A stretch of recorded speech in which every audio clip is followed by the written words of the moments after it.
I didn't think it would work. I mean, who actually expects a miracle when they ask for one? But it was New Year's Eve, and desperation does strange things to a man. I sat in my apartment, clutching a photo of Emily in my hands. She had been gone for 6 months, and the world hadn't felt real since. Outside, the countdown had already started. People celebrating while I sat in the dark, whispering into the void. "I just want her back," I said, barely recognizing my own voice. "Just one night, please. I'll do anything."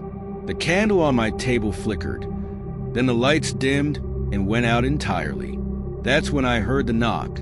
Knock, knock, knock.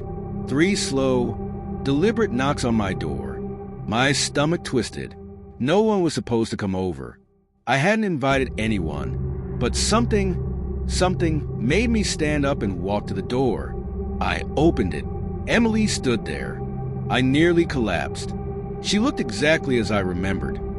The soft waves of her hair, the red dress she wore the night we celebrated our last New Year's together. But something was wrong. Her eyes, they weren't hers. They were too dark, reflecting the dim hallway behind her instead of the light. "Emily?" My voice barely came out. She didn't answer. She stepped inside barefoot, leaving damp footprints on the wood floor. I couldn't stop myself. I reached out, grabbing her hand. Cold. So cold.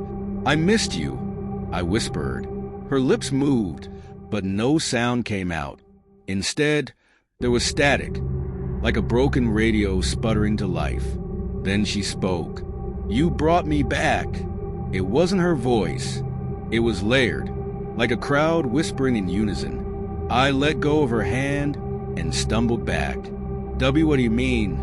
She stared at me, her lips curling upward into something that wasn't quite a smile.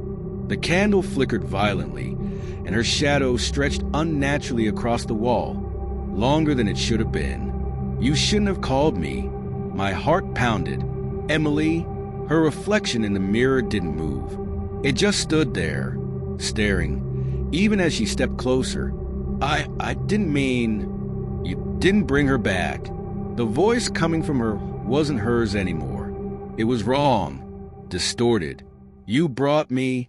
The lights began to flicker again, and the room grew colder. I couldn't breathe. "Please." I backed toward the door, but it slammed shut on its own. The locks clicked. I turned back to her.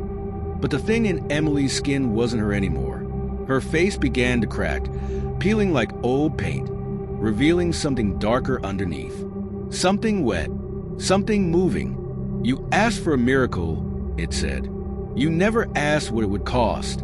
I screamed. I don't know how long I pounded on the door before the lights died completely. I don't know how long I heard the wet, slithering sound of whatever was inside her skin coming closer. But I do remember the last thing it said, right before it reached me. "Happy New Year.